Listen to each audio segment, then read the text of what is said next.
Hey,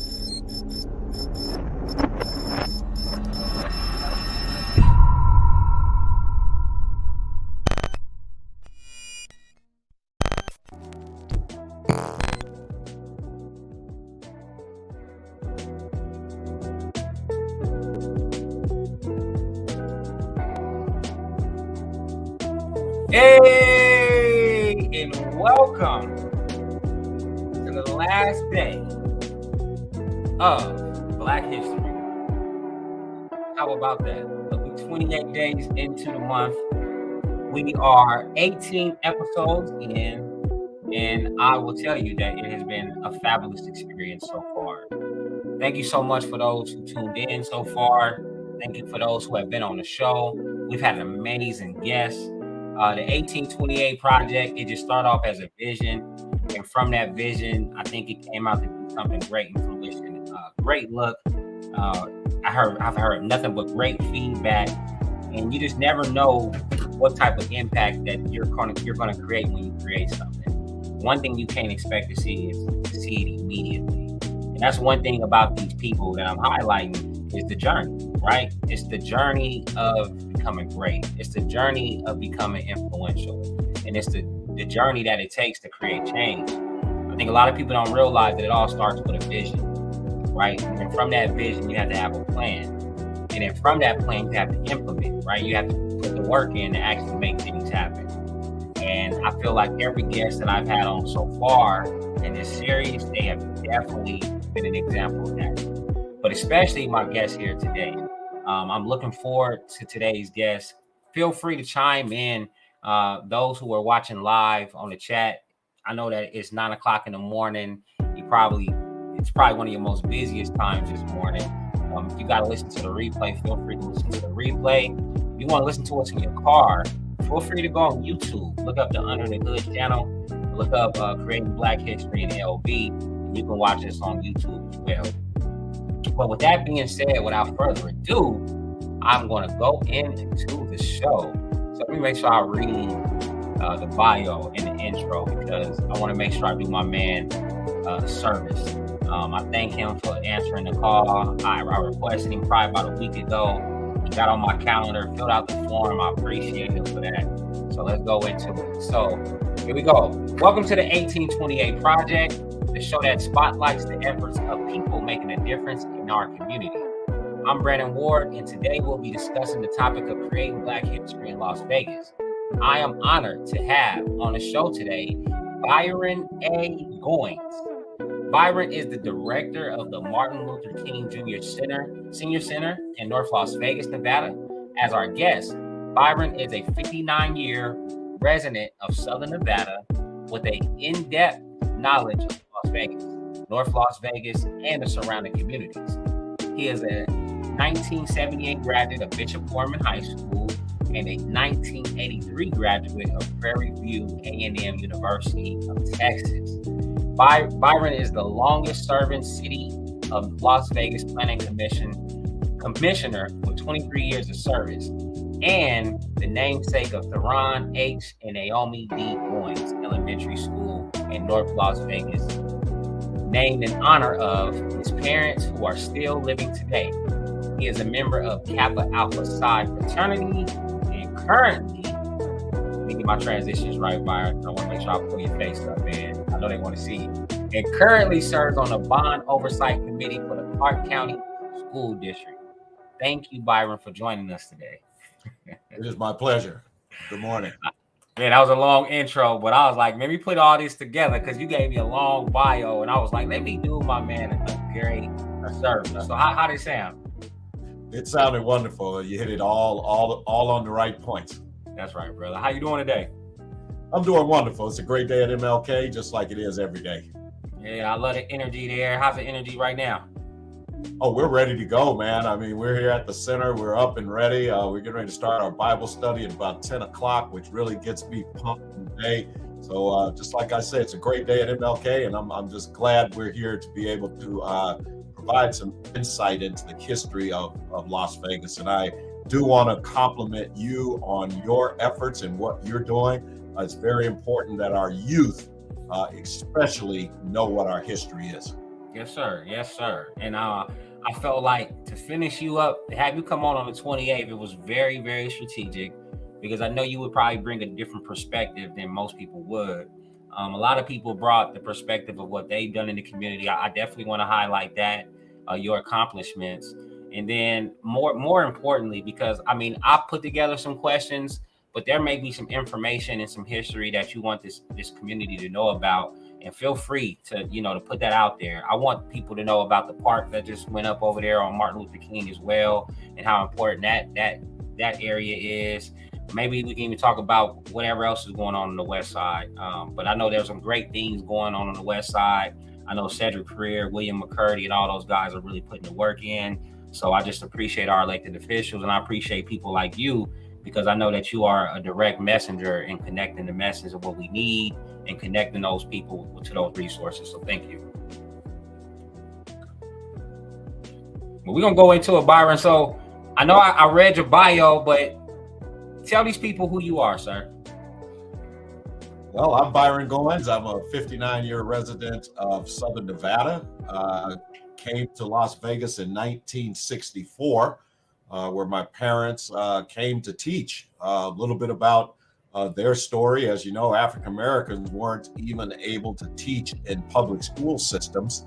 And so once that Supreme Court legislation was indoctrinated, Blacks could teach in schools. And so my mom and dad moved here in 1964 from Los Angeles.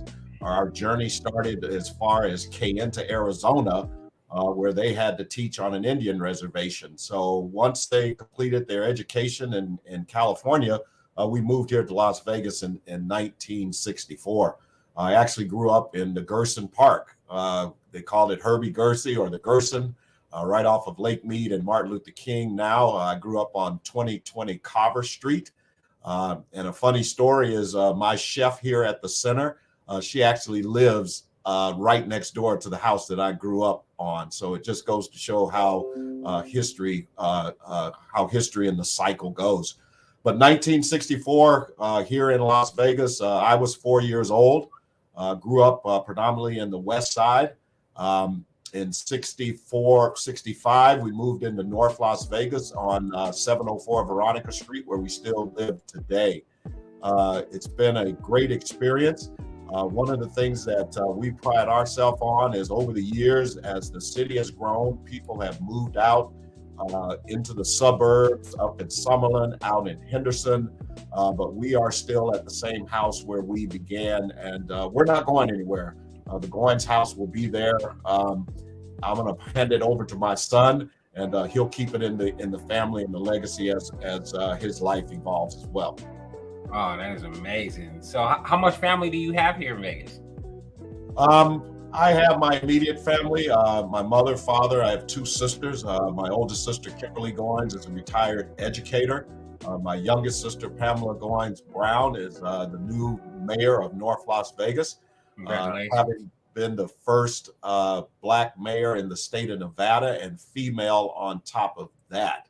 Yes, sir. I do have cousins here. I have a cousin, Cynthia Ireland, who is also the principal. She's going on her 39th year. Wow. She's the principal of Wendell P. Williams Elementary School. And Wendell P., as you know, is another historic person in Las Vegas and of African-American descent. And so with that, that's my immediate family here. Our roots started in my dad, Texarkana, Texas. And my mother was born in Memphis, Tennessee, but raised in Little Rock, Arkansas. All right. We're all proud graduates of HBCUs. Myself, Prairie View A&M University of Texas. My dad is a graduate of Prairie View, as well as my two sisters. And my mom is a graduate of Arkansas A&M Pine Bluff. And my cousin, that is the principal, is a graduate of University of Central Arkansas in Conway, Arkansas. Okay. A lot of people will know that because that's where Scottie Pippen of the famous Chicago Bulls graduated from that school as well. So We're all HBCU all the way around, both cousins and immediate siblings as well. I love it. Well educated, well connected, and living in your purpose. I see it. Y'all truly creating a legacy here. Yeah. Shout out to your sister. I'm here in North Las Vegas, and you know, for us to be able to witness that and be a part of that is just monumental. So I can only imagine how it feels on you guys is in. I know you're so proud. Oh, we're very proud. My dad in 1972, when he got on the North Las Vegas Council, we took a family photo behind the dais. And when my sister became the mayor, we had the city clerk pull that photo out of the archive, and we took our same positions that we were in 1972, and we retook the picture. Oh, y'all got one of those? Yeah, but this time my sisters, we sat in our original positions, and then we took one where my sister reversed with my dad, and she's sitting there with the gavel as the mayor. Yes, sir. Yes, sir. Yes, sir. So before we go into the next question, I got Walter C. Smith. I guess he came in to show some love. I don't know if that's one of your followers, one of your friends or acquaintances. I know that is definitely one of mine. It's my guy over there. He's a chef.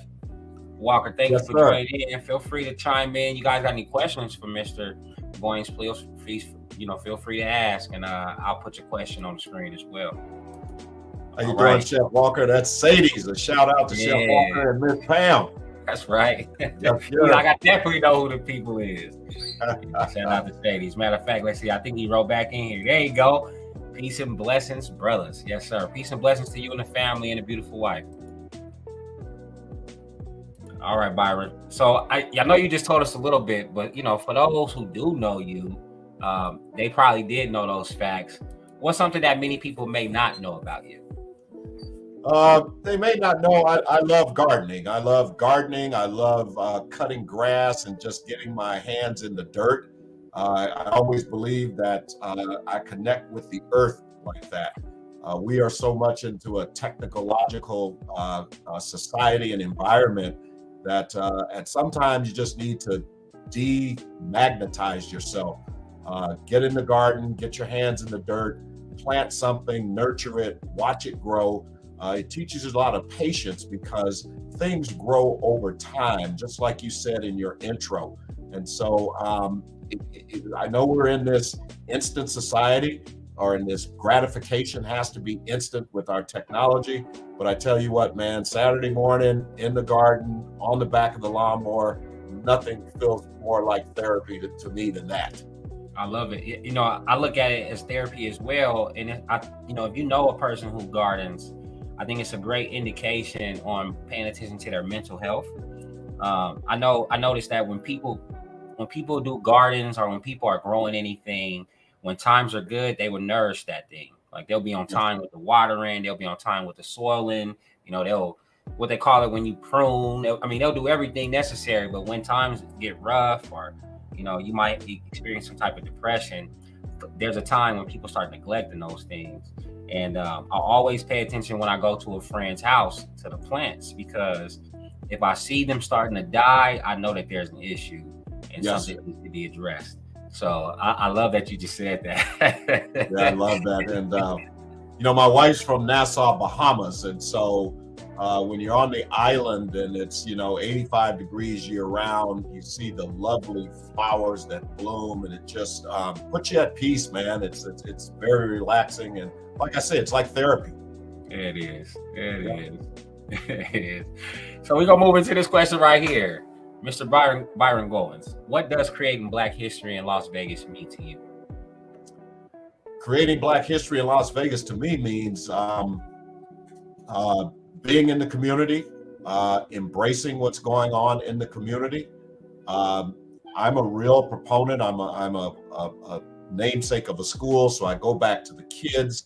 I just think being in the park, kickball, basketball, on the courts, interacting with each other, and just showing that pure love. It's kind of like one of Martin Luther King's quotes when he says, the ultimate measure of a man is not where he stands in the moment of comfort and convenience, but it's where he stands at the time of challenge and controversy. And that's where we are right now. And in order to do that, we have to work within our community and work with our people and embrace them with love during these challenging times. You know, it's easy when things are good. It's real easy, but when it's a challenge, that's when the rubber meets the road, and we have to do what we do to stick together and not have that crab in the barrel syndrome when times get tough. Let's address some of those challenges right now, because I know you've been here for some time. So you've seen many changes. You've seen the growth. You've seen the neglect. You've seen when the city has tried to pour into to our people.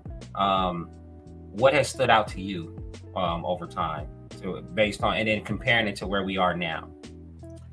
Well, you know, I started as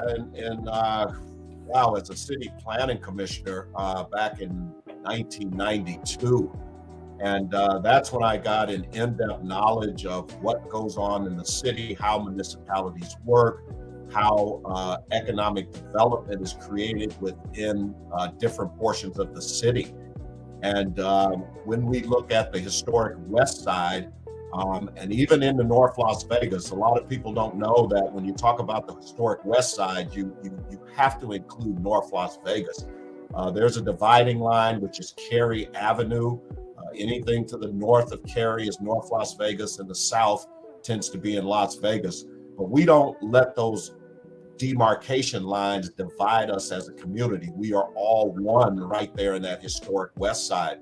So we have to look at things like, which we were lacking when we talk about economic development, things like job creation, grocery stores, shopping centers, even as simple as a cleaners where people go drop their clothes off. And we didn't have a lot of small businesses that were created. You fast forward through those city councilmen. At that time, I was appointed by then City Councilman Frank Hawkins, who was instrumental in getting some economic development created. Right now, the current Councilman Cedric Creer, who I grew up with. A little story with Cedric, his mother and father and my father attended Prairie View A&M University together. Okay. And so as they ended up settling in Las Vegas, we as families are great friends. Cedric and his brother Kenneth, I used to babysit them at my house. And so they are like my little god brothers. But Cedric, in his role now, has really taken the mantle of creating economic development in the predominantly West Side area. You'll see that there's a workforce development centers being created. There's a multi-million-dollar live-work development project that he has recently approved. And these are the type of projects that we have to bring into the core of West Las Vegas if we want to compete. You look just 2 blocks over in the downtown area and you see cultural arts centers. You see the downtown hub being developed. You see Fremont Street with the canopy. And a lot of people don't know that canopy on Fremont Street was an original thought of a Black person, and it was going to be on Jackson Street. But the city decided that project would suit better on Fremont Street. But that dream was developed by a Black person. But those are the things that are happening. That economic development also carries over into North Las Vegas. Since my sister's taken over as council person the last 12 years, a number of projects in her ward, Ward 2, are now up and running. You look at some of the warehouse development that's going on, and this was a result of the pandemic. But if you look in North Las Vegas now, the plan for the downtown core, that Las Vegas Boulevard area by the old Silver Nugget and Jerry's Nugget, are all being redeveloped to bring some of that economic development into the cities. And we need that. I mean, live, work. There's nothing better than to go outside your front door and be able to be within 3 to 4 blocks of where you work and where you live. That's very important. You see that in our Henderson and our Summerlin areas, in these high density areas. People live within 5 to 10 minutes of where they work. So we're trying to create that synergy here in West Las Vegas and in North Las Vegas. And I think with Pamela Goynes Brown as mayor, Commissioner William McCurdy as our county commissioner, and Cedric Creer as the council person, I think that group of elected officials are going to take us to that next level. Yes, I love it. I've been really focusing in on 89106, the 100 plan, and the initiatives that are taking place.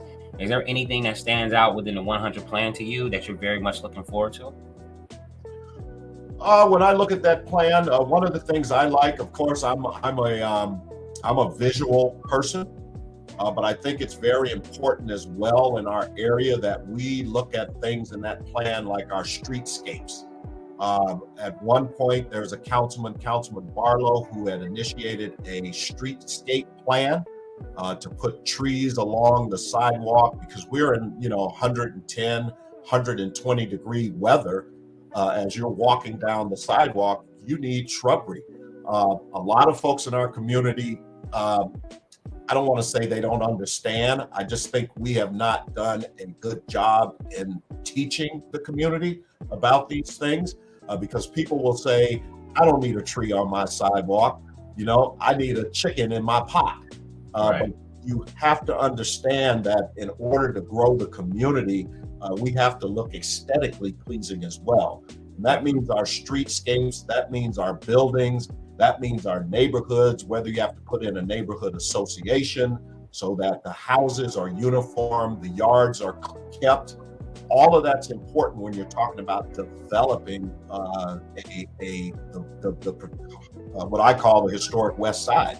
So we have to look at that from the ground up. It's just like the old sports additive.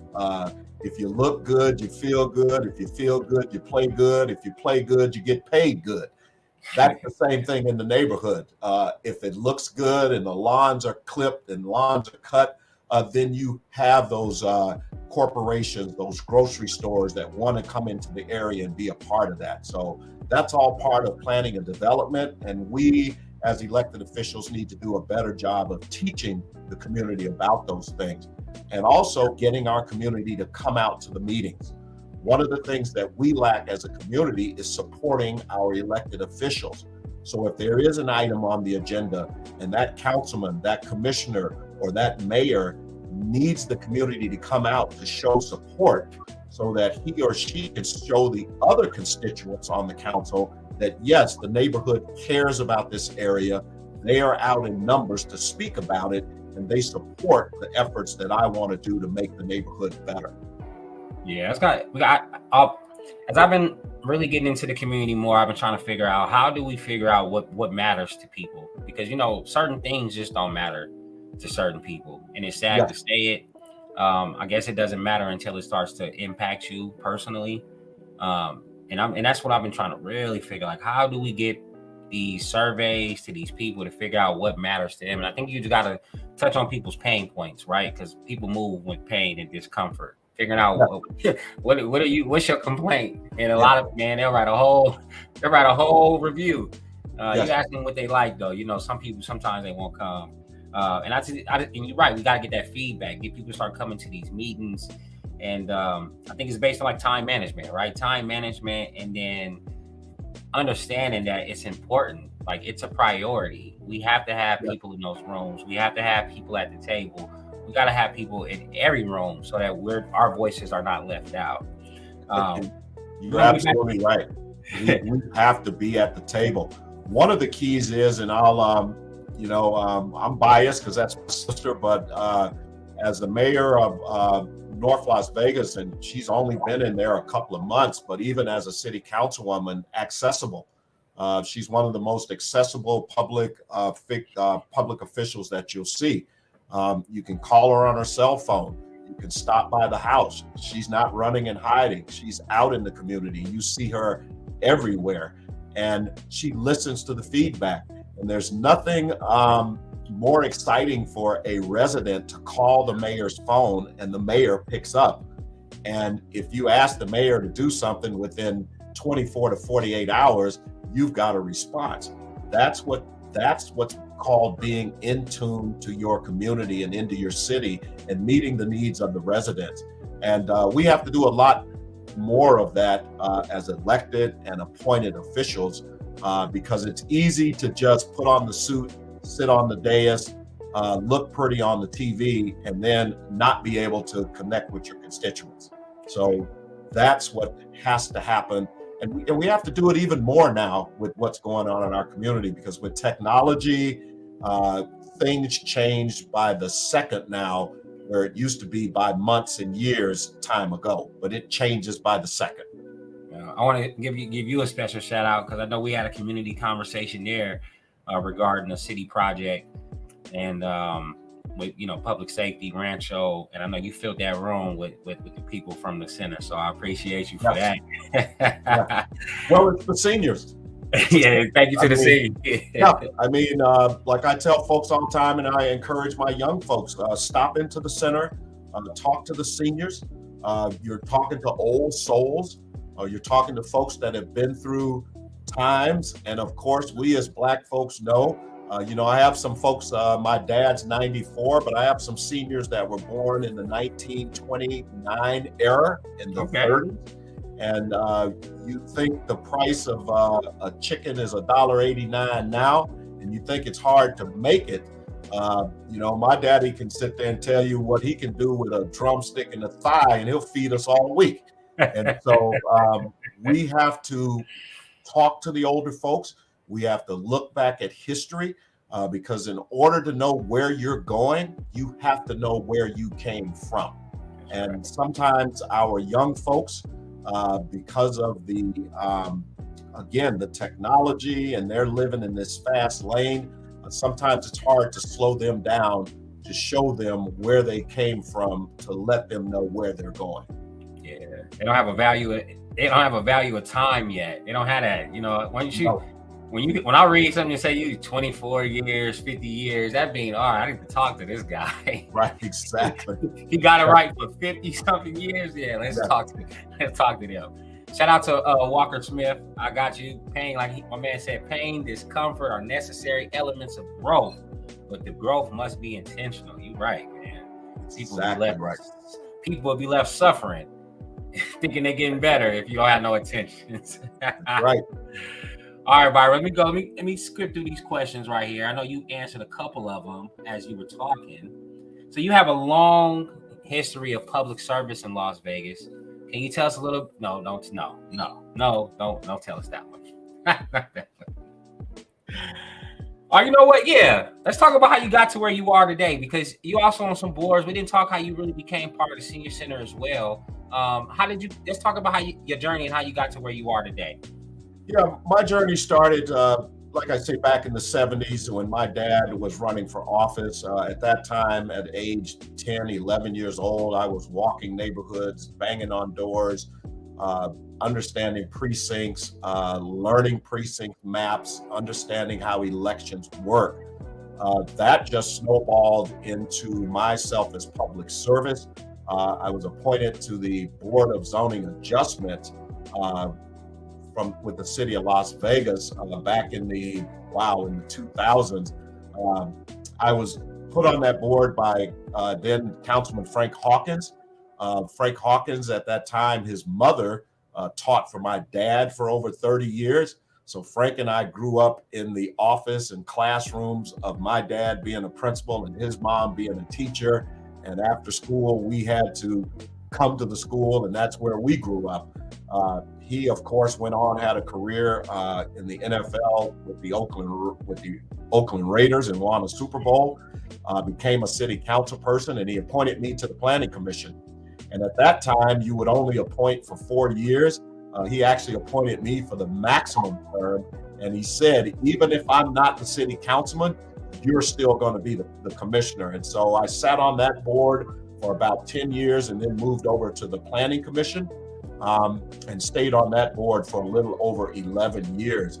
Those are boards that are decision-making boards, and we actually make decisions, refer them to the city council, but it's a very important board. If you look at it from the military perspective, we were like the Marine Corps. The Planning Commission is the first one that hits the beach or hits the neighborhood. We talk to the neighbors, we get all of the information. We form a decision of approval or denial, and then we forward that to our city council person. He or she will either look at what we've done and agree with it and approve it, or they make their changes as well. But the council person had the final say so. So I sat on that board for 23 years, and on that board, I was able to also sit on a number of other boards with the city. I sat on the planning board. I've sat on the American Planning Association board. I was chairman of the Downtown Overlay District. I was also a member of the Centennial Hills Architectural Board. I was also a member of the Association for Commuter Transit. And so just a well-rounded look at city government, how it functions. And I also spent 8 years as the customer service manager for Veolia Transportation, which operates the CAT bus system. And so I handled about 800 drivers I was responsible for, getting people to and from their destinations. And I dealt with customer service, which was how do you treat your customer? And so just a well-rounded career path. And I think I am equipped with all of the tools in the toolbox to be a great community leader and stay involved in what's going on and let the residents know when something could be pulled over your head that you don't understand. So I'll take it, put it in simple terms, and let you know what's coming to your neighborhood and how it's going to impact you. Man, my guy, I want to ask you this now. I kind of want to save it for later, but I'm like, if I don't ask him now, I'm probably gonna forget. I want to know what's in store for Mr. Goynes. Like, what's your vision for the future? Like, what is your goals? You seem like a man who constantly is achieving something. I'm pretty sure you got some goals. Yeah.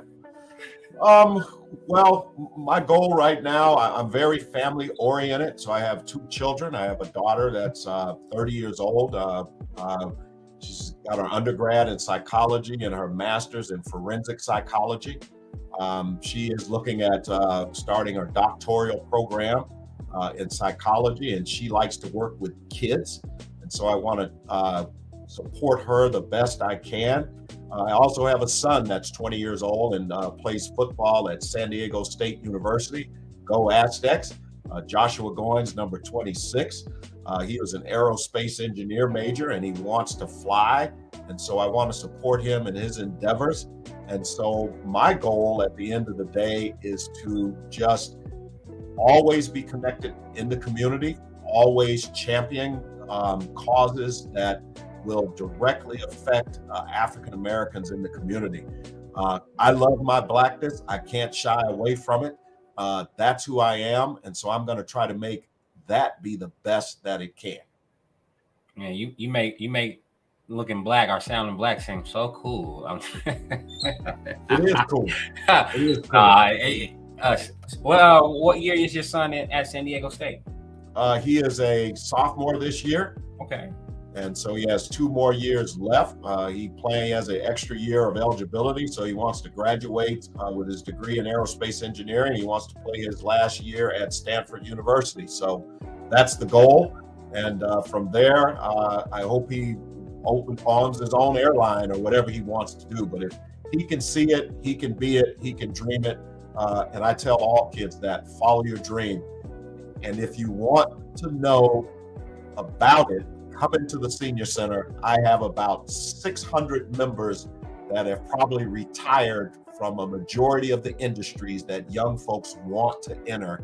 And these are the historical people that can tell you what you need to do to accomplish your goals and your dreams. We might have to put a mentor program over there. I would have loved that. I'll be honest with you, I'm at an age right now where I love to go in here and talk to somebody for an hour once a week. I think it'd be very beneficial. And while we own the topic of the Senior Center, can you tell us about your current role as director at the Senior Center in North Las Vegas? Yeah, my current role at the Senior Center is as the executive director to keep the seniors engaged and mobile and moving. We have a number of programs that we have implemented at the center. I have a wonderful staff of 4 people, Ramon Richardson, Karen Carter, Chef Archie Jett, and also Chef Lester Johnson.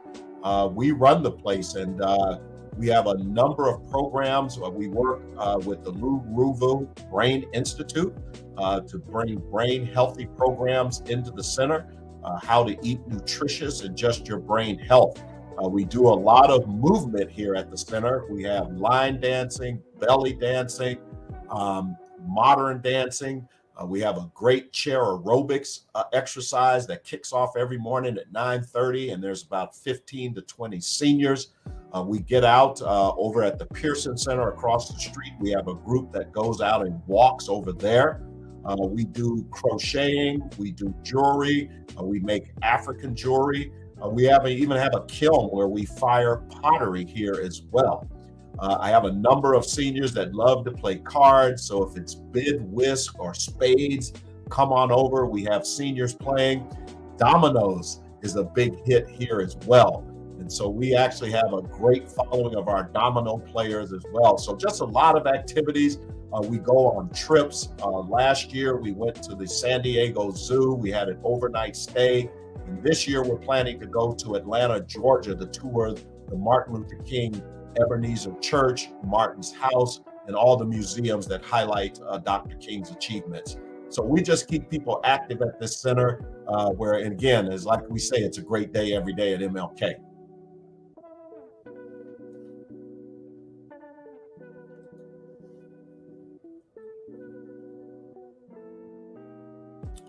And I don't know if we lost the feed for Brandon. I know he dropped off, but if he wants me to keep going, I'll tell you a little bit about it. We do have Coretta's Cafe, which is our kitchen. We named it after Martin Luther King's wife. We felt behind every good man, there is a good woman. But Chef Archie Jett and Chef Lester Johnson cook traditional African-American food each and every day at the center. Our meals are fresh, and we use home recipes that were passed on from both Chef Archie and Chef Lester's mother and through their family.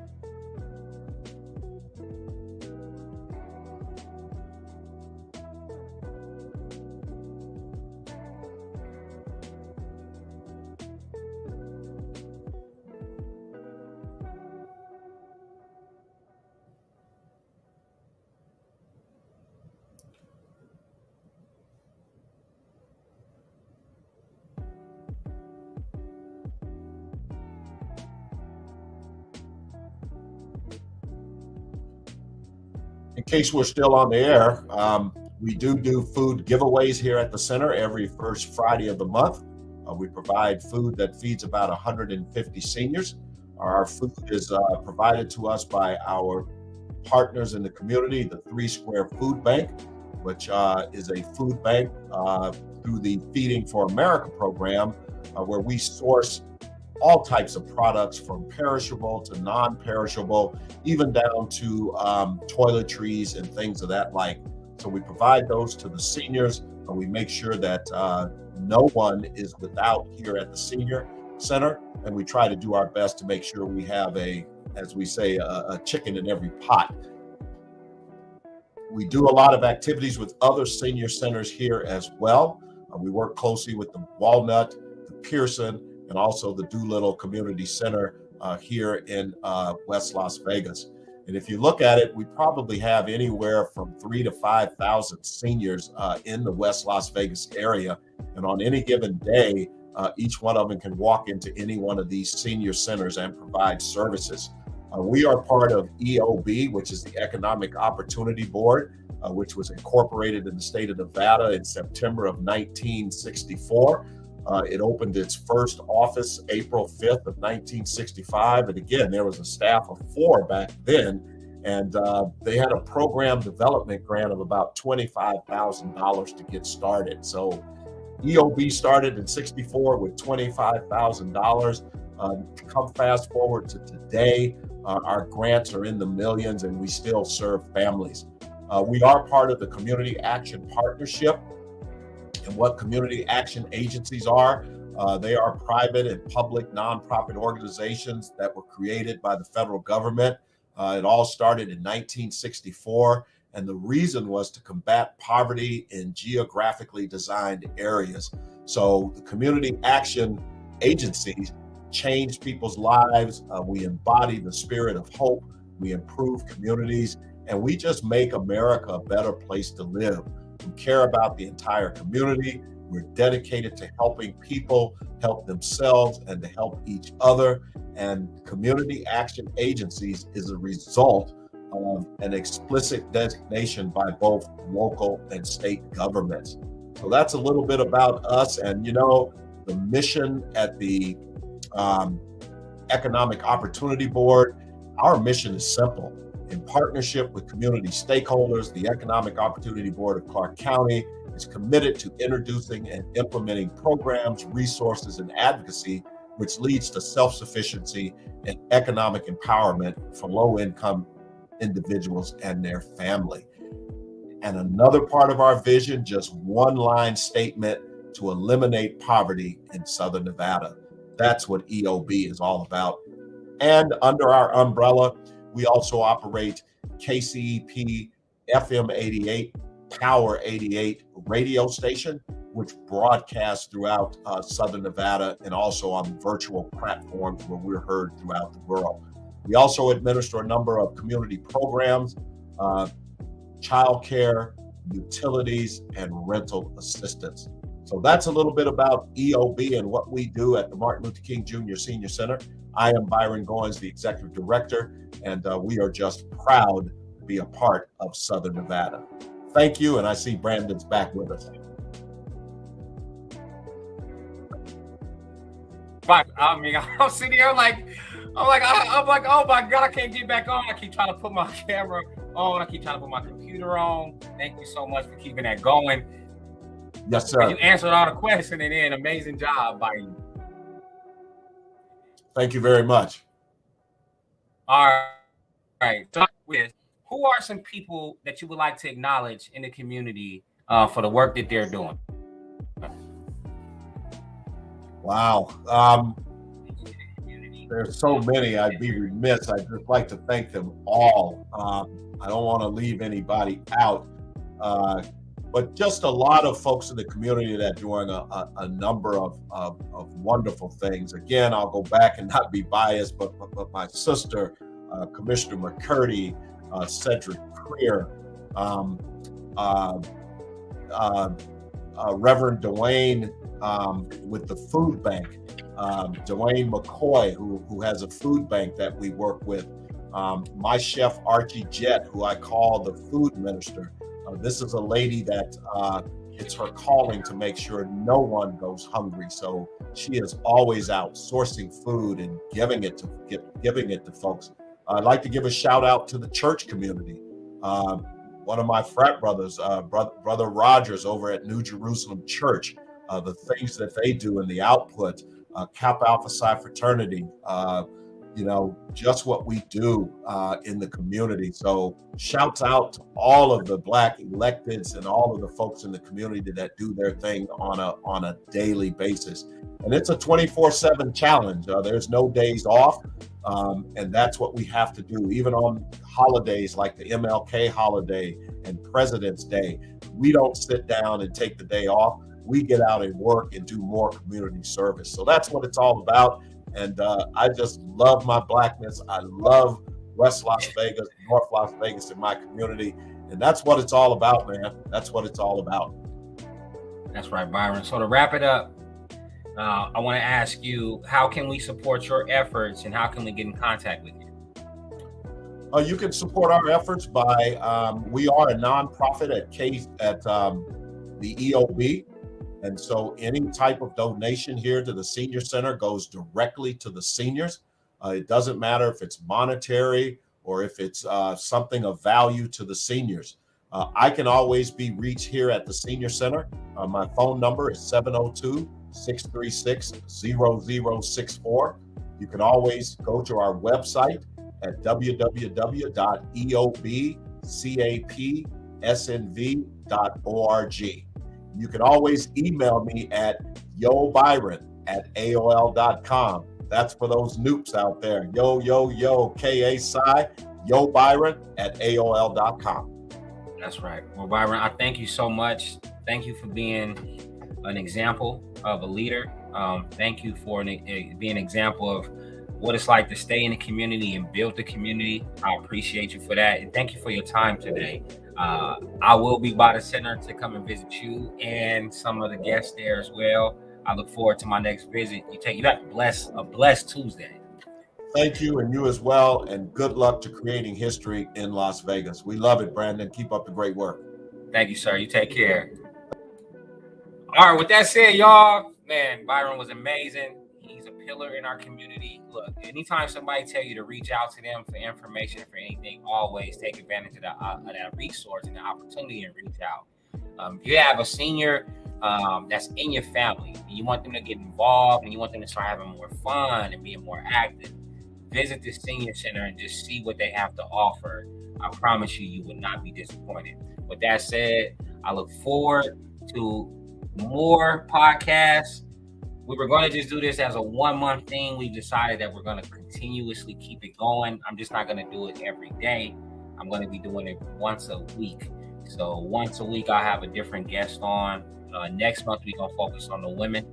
We got a lot of applicants for them. I'll probably end up doing about 20 to 30 days total next month. And then after that, we're going to go every week. All right. With that said, thank y'all so much. Thank you to Mr. Goynes for coming on. Thank you for those who watched. Thank you for those who chimed in as well. I appreciate you and God bless. All right, sir. All right. Oh, I didn't end the broadcast. Let me end the broadcast.